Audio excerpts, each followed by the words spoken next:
Okay, we are completely winging it today. I ordered this stainless kind of by accident a while back, and my Instagram followers voted that it could be turned into a squirrel cooker.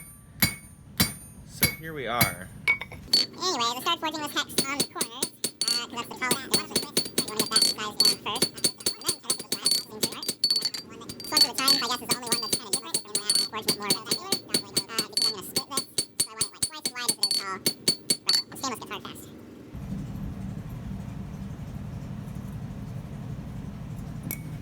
Okay, this one will be our little hot hanging hook, and I think we're going to make this one round.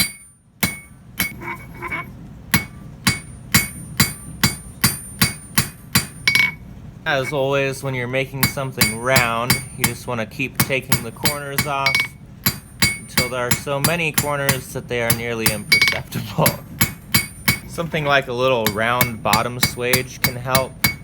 I don't have one quite this small that would be good for this. But now that I've run up and down, I've got it from, I forged it out square, and then octagonal, and then 16 sides, I don't know what that is. Now I'm just going to kind of turn it and just tap all the high spots while it's cold. We don't really need much heat. Voila, round.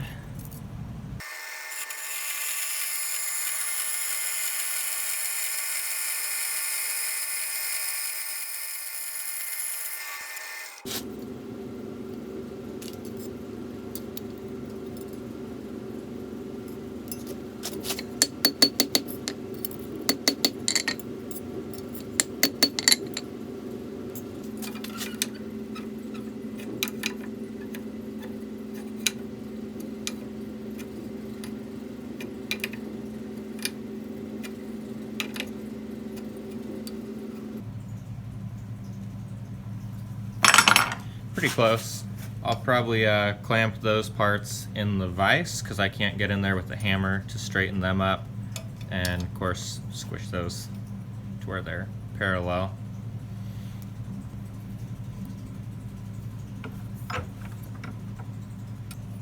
I will want to just spend a little time tweaking these radiuses to even them up.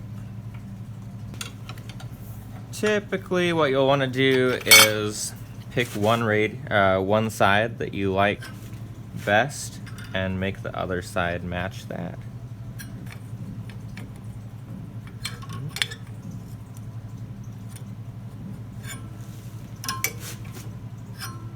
That's pretty darn even. Weirdly, I think I like that. I normally spend like 5 hours tweaking those. They are a little off to the side, but I'll fix that. So I'm going to try just kind of pinching it on that side and then pulling my left hand over a wee bit. That's a lot better. Shocking. Now my radiuses are a little uneven, of course. It's just how it goes.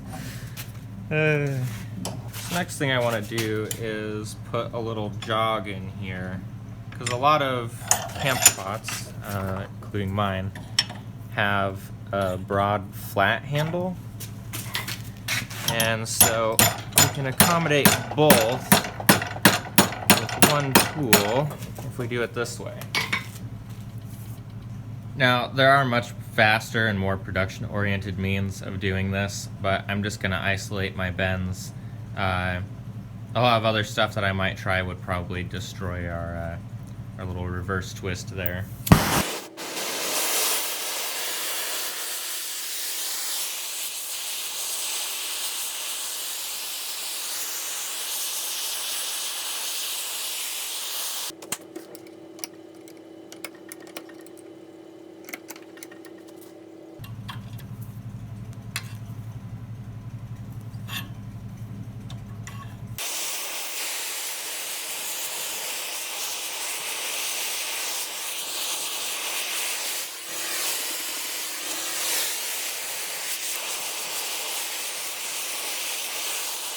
Not exactly what I had in mind, but I guess that's what I get for not writing it out.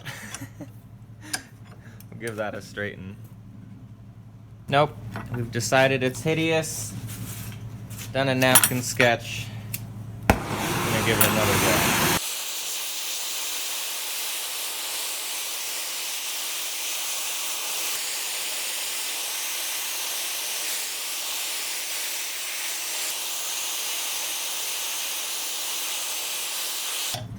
That's not quite so hideous.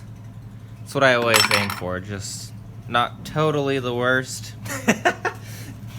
Oh man.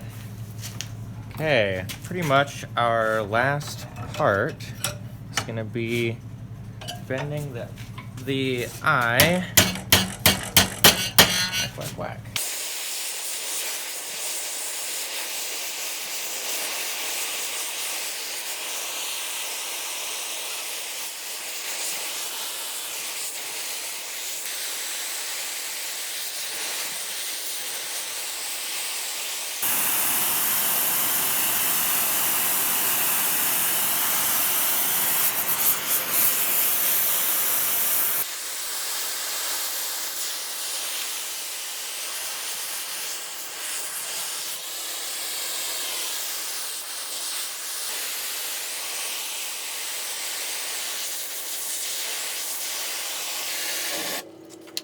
Okay, so we're just gonna see if we can get a little nicer round in there with the drift.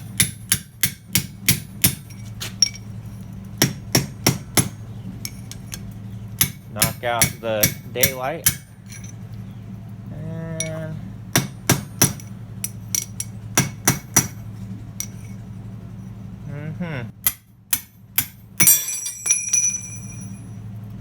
okay. The eye is a little bit off center, so we'll want to take care of that, but just pretty much there. We'll do that and then tip it back.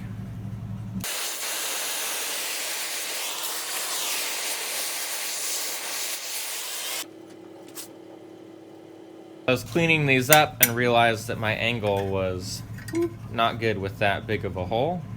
So one thing that you can do is to use a piece of bar like this, and you can use it to gauge your angle. I'm gonna have to clamp this on the diagonal. Makes me unhappy because it could let go and fly into my face while it's hot. Fun times.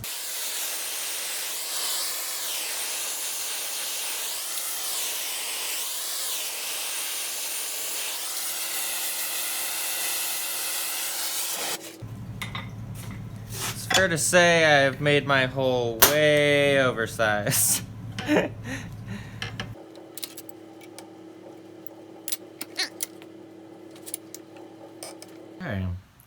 not the worst for an off-the-cuff project. It's been a long time since I've made one of these. I definitely made my loop too large, and then I also got some stress stuff in there from overheating and jerking it around. But I really like the twists with the hex. I think that turned out pretty nice. Thanks for watching. Hope you enjoyed my very casual, impromptu squirrel cooker build.